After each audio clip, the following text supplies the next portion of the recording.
Pictures of the Marbles and the Fords and the Coxes and the Sweats, all those family members that went before us. Heck, they've been hanging there longer than I am old. Walk with me into the kitchen. Hop Sing's going to feed us a big old heaping helping of ag lunch here in a little bit. We're going to sit around Granny Marble's kitchen table and talk like we're a big old ag family. First up, let's look at a few of the communities around down on the farm country. And neighbor, it goes all the way from Abilene to Dallas. Today in Abilene, breezy, 65 and 37. Tomorrow, Wednesday, breezy, 49 and 31. Let's drop down to Junction, another down on the farm radio family community.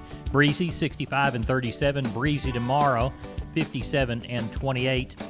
Let's drop on down, say, to San Antonio, where they're going to be sunny, a passing cloud, 62 and 37. Wednesday, sure enough, sunny, 57 and 28. And let's drop on down just a little bit farther south, say, over to Giddings. They started out at about 46 this morning. Today they're going to be sunny and 63, low of 47. Wednesday, partly sunny, 67 and 38. And neighbor, I said from Abilene to Alice, let's drop on down to Alice. They started out about 51 this morning. They're moving into a sunny day, 63 the high, 47 the low. Wednesday, a passing cloud, 75 the high and 41 the low. And Thursday, mostly sunny, 62 the high, 38 the low. Neighbor, we've tracked all the way from Abilene to Alice. We didn't even go east and west here in down on the farm country. We'll try to do that tomorrow. Well, I guess we did. We went from San Antonio over to Giddings, and that's darn sure east, maybe just a little bit northeast, isn't it? Neighbor, now let's take a look at the direction our commodities are heading today. We'll utilize the Southern Crops edition of DTN. Let's look at corn, beans, and wheat right quick. Following Monday's drubbing, which saw March corn score a new contract high early before plummeting to a close near 8 cents lower, corn is bouncing a bit. South American weather forecast appears to show much better rain chances beginning later this week. As we look at beans, despite nothing really changing from bullish demand outlook for beans, Tuesday saw a January plunge over 23 cents, leaving a bearish engulfing line pattern on the chart, typically a reverse signal. As we look toward wheat, talk of the Russian ag minister considering raising the February to July wheat export quota by 2.5 million metric ton, along with another rise in Australia's wheat crop that sent futures plummeting Monday. As we look toward cotton, neighbor, it's always slow to start, but it has begun to trade in earnest. Following Monday's lower session, the cotton market is higher today as it starts a new month of trading. Yesterday saw many of the markets in decline as end-of-the-month squaring ruled the day. Spot December saw 10 more deliveries. USDA reported the 2020 crop 84% harvested, up from 77% the previous week, 82% a year ago. Texas was at 82% complete. Georgia at 80%. Oklahoma at 79%. Mississippi at 98%. Arkansas 100%. Monday's report will be the last for 2020. Crop progress reports will resume in April for the 21 season. Close-in support today for March cotton, 72, and then 71.65. Resistance at 73.50, and if it climbs again at 74. The overnight volume, according to Keith Brown from Commodity Consultants and DTN, 4,707 contracts. Neighbor, here's a quick reminder about the Lone Star Angus Alliance. December the 4th, 2020, bull and female sale happens at 1 p.m. there in Hallettsville. There'll be 30 yearling, 78 two-year-old, and 20 open commercial Brangus heifers. For more information, 361-798-6558. That's the Lone Star Angus Alliance bull and female sale in Hallettsville, December the 4th, 1 p.m. There'll be 30 yearling, 78 two-year-old, and 20 open commercial Brangus heifers. Call 361-798-6558. Call 361-798-6558. Neighbor, as we look toward the meats and toward lean hogs, We see that cash cattle trade remaining inactive. Bids and asking prices not likely until at least tomorrow, maybe even Thursday or Friday. Last week's 5-area average, 110.27 by the hundredweight. That's a 70-cent gain from the previous week. As we look at bull and bear indicators, on the bull side, beef values continue to steadily and firmly shift higher. The gains Monday in choice and select offset uncertainty after late week pressure in the market. On the bear side, gains in the cash cattle markets have not kept up with the aggressive and active upward shift in the beef values. That's leaving the cash market undervalued, but current packer interest seems hesitant. I don't know how they can figure that as being hesitant. They just don't want to pay the money, so they're going to choke that chicken until the end of the week. Neighbor, now it's time to see what old Ken Jordan's doing. Actually, I spoke with Ken last night about 10:30. I'd called him all through the evening. He didn't answer, and come to find out, he was down draining the water at San Saba after the sale on Monday in Mason. Ken, you got that water drained, so tell us how the Mason sale turned out. You bet, Larry. We had right at 1,200 head today. I thought overall the market opened this week after a week off for Thanksgiving and everything. Very good demand, especially today on choice offerings. I thought overall the calves and yearlings, the stockers, steers, I thought overall sold 5 to 7 higher. Had a group of 12 steers, weighed 478 at $1.79. That was at $836. Those cattle, a lot of those are already going to getting ready for grass later in the spring. I thought overall our stocker heifers, they sold right at $5 higher. I thought our feeder steers and heifers, they both sold right at $3 higher to fully steady. We had 3 steers weighed 773 at $1.25, $966 some change on there. Packer cows and bulls, I thought overall remained steady too. Pairs and bred cows sold steady also. So overall, a good day today. I thought the feeder calves and the stocker calves, especially the lighter ones going to grass for the spring, really were in strong demand today, Larry. Good. Remind folks about the San Saba sale Thursday and then the special Saturday. You bet. We got several calves coming already for our Thursday sale. We'll talk more about those on Wednesday evening. Also have about 3,300 head coming for our Saturday special. We got a lot of pairs, got a lot of good bred cows, bred heifers, and open heifers. All those are already up on our website. Got a lot of pictures, videos of those too. You can find those at jordancattle.com.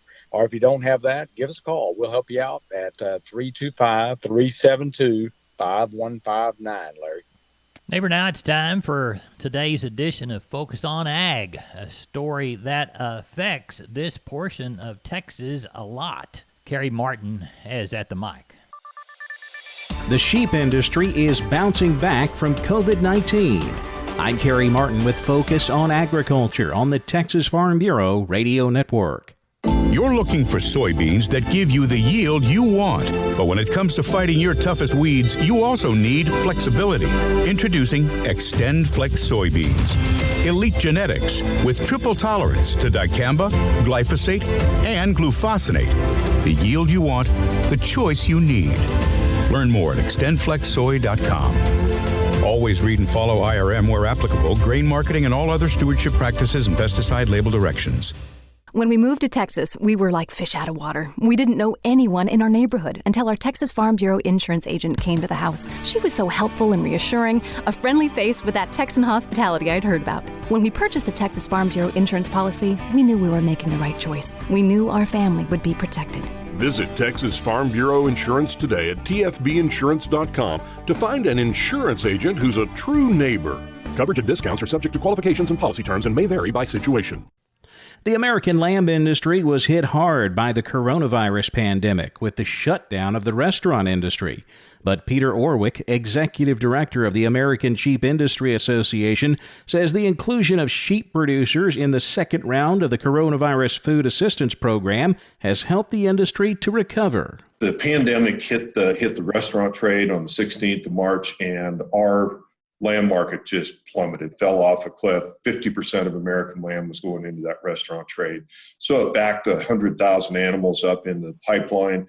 We were all loaded up for Easter, Passover, Ramadan, single biggest marketing period of the entire year. And so the CFAP payments we fought very hard.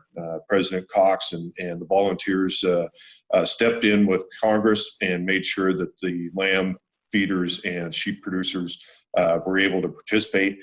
We envision over $100 million in payments, and that's showing up in the lamb prices that we have today, much stronger than any of us anticipated. But Orwig says there's still a long way to go, especially in the restaurant trade. So much of that has still been carry out, fast food, casual dining, and we tend to be in the more white tablecloth end of the restaurant business. We have a lot of ground to make up in the restaurant trade. What we are seeing is through grocery and retail. Just as an alternative, I think lamb is fitting in and getting the benefit of people that can't eat the same protein every meal, and lamb is just setting up as a wonderful alternative. Peter Orwig, Executive Director of the American Sheep Industry Association. I'm Kerry Martin on the Texas Farm Bureau Radio Network. Neighbor, when you hear sheep and goats in the alleyway on a Tuesday, it's time to talk to Benny Cox from Producers in Cargyle, San Angelo. They're about to have their sheep and goat sale. Benny, I hope you had a good holiday. Yeah, Larry, it was pretty quiet around. Of course, we didn't have any sales at all and not any movement to note. We have 3,500 to start with this morning, so that's a little light of what we've been having, kind of around that 45 plus. Right. We could catch 1,000, end up with, up around 4,500 or so today. We'll have to get there first, though. Right. Did y'all catch any moisture over the week? They promised us. They got to 70 and went to 80, went to 100%. Most of them I hear are somewhere between a tenth and 4/10. We always appreciate it when we get any of it, but it sure would have been nice to get an inch or so on top of all this stuff. We've got a lot of winter weeds and winter grass in places. It was late enough when we had that big rain event that it germinated a bunch of that stuff, and so there's certainly some greenery around, enough for your deer and sheep and goats to get some of it. These Right. cattle are gonna be wishing for it, I guess. I understand. When I was a kid growing up in that country a little bit north, all my kin would say, well, it went east of us. And I said, good God, let's go east then. Yeah. That's what happens here so often. Right. So cattle sale is going to be pretty decent this week, you think? I hadn't really got a feel for that. We've been awful lucky for a good long while now. We ended up with a lot the last 2 weeks, right up there in that 2,500 range. Of course, we had an advertised gas special that last week and had a good many of them. I would guess lots of people are pretty well cleaned up. We'll just have to see what. I don't know of any of those bigger bunches coming from out in far west Texas. We sold so many of those cows, the last 8-10 weeks. I don't know of any of that going on. Certainly catch some. I don't know about any big numbers. Right. So just probably 3 more sales each direction, sheep and goats and cattle. Yeah, we're going to have, yes, sir. We're going to have 3 sheep sales and 3 cattle sales. Our last sale will be December the 17th. This year, the way things fall, we'll be shut down 2 full weeks. Our first sale of 2021 will be on January the 5th. That's a Tuesday. We'll fire back up, and then we won't have another break until we get to July 4th again. So that'll be a pretty good stretch. Yeah, it sure will. Benny, tell everybody how to contact you. Well, they can call me at my mobile. It's 325-234-4277. The office is the same area code, 653-3371, or they can always look at the web, which is producersandcargyle.com. We'll speak with you after sheep and goats. Thank you, sir. Talk to you tomorrow. Bye-bye. McCoys.com. Make McCoys your choice for livestock pens and rodeo equipment like the 40-foot utility round pen or a manual rope and chute. Shop online and find the store near you at McCoys.com. We're on the line with Henry Pickett from Abilene Livestock. Henry, how is that sale going to turn out? It's going to be a little slower this week. We had some good rain over the whole area. It's looks like it's really helping this wheat pasture, and I think last night we had about 600 cattle with about 100 and something cows, and we should end up with 800 or 1,000 cattle. Good. Is the quality going to be what you want? I think there'll be a mixture. They'll be just like always. We'll have a top end of cattle, and then we'll still have a end of that junk. But there's they tell me there's a buyer for all of them most of the time. It's just harder to find that one for the junk. That's right. Tell everybody how to get a hold of you for the sale in Abilene. Here at the sale barn, you can call us at 325-673-7865, or my mobile is 940-733-8208. Neighbor, this portion of Down on the Farm brought to you by PMI, Pipe, Steel, and Fencing, pipemovers.com, the Laredo store. Call Gabriel, 956-727-7473. Neighbor, before we check the grains, let's head back to Waco, talk to Tom Nicoletti and today's edition of Texas News and Views. Sustainability commitments to help improve farm productivity. I'm Tom Nicoletti with Texas News and Views from the Texas Farm Bureau Radio Network. More after these messages. You're looking for soybeans that give you the yield you want. But when it comes to fighting your toughest weeds, you also need flexibility. Introducing Extend Flex soybeans. Elite genetics with triple tolerance to dicamba, glyphosate, and glufosinate. The yield you want, the choice you need. Learn more at extendflexsoy.com. Always read and follow IRM where applicable, grain marketing, and all other stewardship practices and pesticide label directions. When we moved to Texas, we were like fish out of water. We didn't know anyone in our neighborhood until our Texas Farm Bureau insurance agent came to the house. She was so helpful and reassuring, a friendly face with that Texan hospitality I'd heard about. When we purchased a Texas Farm Bureau insurance policy, we knew we were making the right choice. We knew our family would be protected. Visit Texas Farm Bureau Insurance today at tfbinsurance.com to find an insurance agent who's a true neighbor. Coverage and discounts are subject to qualifications and policy terms and may vary by situation. My guest today is Liz Hunt. She is head of sustainable and responsible business with Syngenta, joining us today from Colorado Springs. And Liz, let's talk about what Syngenta is doing with what's called the Good Growth Plan 2.0. Good Growth Plan 2.0 builds on our original Good Growth Plan commitments, which we launched in 2013. So this is an extension from that based on the learnings that we had from our work there. So this is looking to kind of in 4 key areas of what we want to achieve.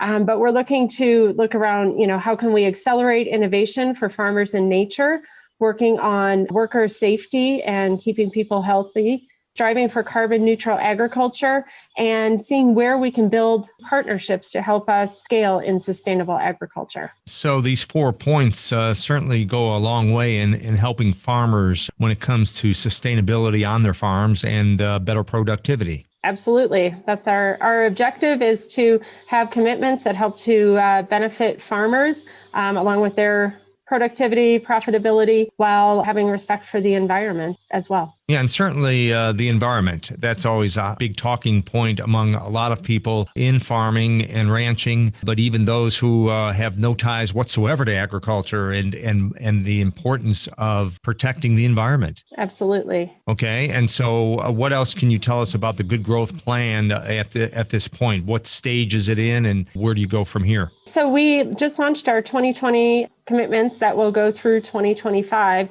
And I think if I look at them and see, what are the most exciting things, maybe from a farmer perspective, is some of the investment that Syngenta has committed to for sustainable agriculture breakthroughs. So we announced a $2 billion commitment in development of these sustainable agriculture technologies over a 5-year period. And also looking to bring 2 new technologies to market each year. And when you think of the technologies, it's across the whole Syngenta portfolio. So from our crop protection to seeds to seed care to digital tools. So kind of a lot of different opportunities to bring new things to market. Yeah, well, Syngenta has always been known as a very diversified company in providing tools for farmers in protecting their investment and the environment. So certainly, Syngenta has been beneficial to farmers here in Texas and across the country for years and years. Absolutely. And that's, part of the Good Growth Plan is to make sure that, farmers can keep farming long into the future, freedom to operate, and making sure that we're telling that right story and working towards the right goals for agriculture and society. One thing that I think I'm most excited about with the Good Growth Plan is our partnership opportunities. So looking for how can we partner better with farmers and other folks along the value chain. That again is Liz Hunt. She is head of sustainable and responsible business with Syngenta. Parenting is full of surprises. You never know what to expect. So after our son was born, I called my Texas Farm Bureau insurance agent to set up a life insurance policy in case something happened to me. Sawyer is now 2. And we'll soon have a sister. There's no one else I would trust with protecting my family. Visit Texas Farm Bureau Insurance today at tfbinsurance.com for an agent you can trust with life's most important decisions. Coverage and discounts are subject to qualifications and policy terms and may vary by situation. This is Texas News and Views. I'm Tom Nicoletti with the Texas Farm Bureau Radio Network. Neighbor, let's refresh our commodities while we have a second, remembering we try to bring these to you as close to the time of broadcast as we can. But remember, we have 14 affiliate stations and about 40 programs that we do each day. So we do our best. Don't use this to make a trade. It's just a snapshot of a price and time. March corn, $4.28, even money up 2. January beans, $11.72 3/4, up 4 1/4. March Kansas City hard red winter wheat up 1 at $5.48, even money. March number 2 cotton up 71 at $72.86. February live cattle up 82 at $113.70. January feeder cattle up 195, $143 even money. February lean hogs up 85 at 69.42. Your December U.S. dollar index down 408 points at 91.45. And your January West Texas Intermediate crude's down 99 at 44.33. Neighbor, there's an update on your commodity prices as close to broadcast time as we can get them. BASF understands that your field is the future. That's why we provide you with easy solutions for investing in it. Rewards Beyond Rebates helps you find the ultimate reward at harvest through better agronomics, not a rebate. And with the BASF financing program, it's easier than ever to expand your operation with better terms and less requirements for investing. Learn more at rewardsbeyondrebates.com. BASF, we create chemistry. Always read and follow label directions. Neighbor, let's take a look at the grains, courtesy of John Tuggle, 800-288-4453. Number 2 sorghum through Corpus in November, 1207. Number 2 or better, yellow corn through Corpus in November, 466. We'll call Progresso, 875. Hard red winter wheat through Corpus in November, 617. We'll call Houston, 642. And number 1 beans through Houston in November, 1178. We'll call Houston or Placido, 1108. Neighbor, we moved 2,577 bale of East Texas cotton, 5,921 bale of West Texas for a total of 8,498. Average price in East Texas, $66.90, and West Texas, $69.80. For the state, average price, $68.40. That's it for our grains and cotton. That's it for Down on the Farm. I'm Larry Marble, and you're my neighbor. Neighbor, go out and make it a grand Tuesday.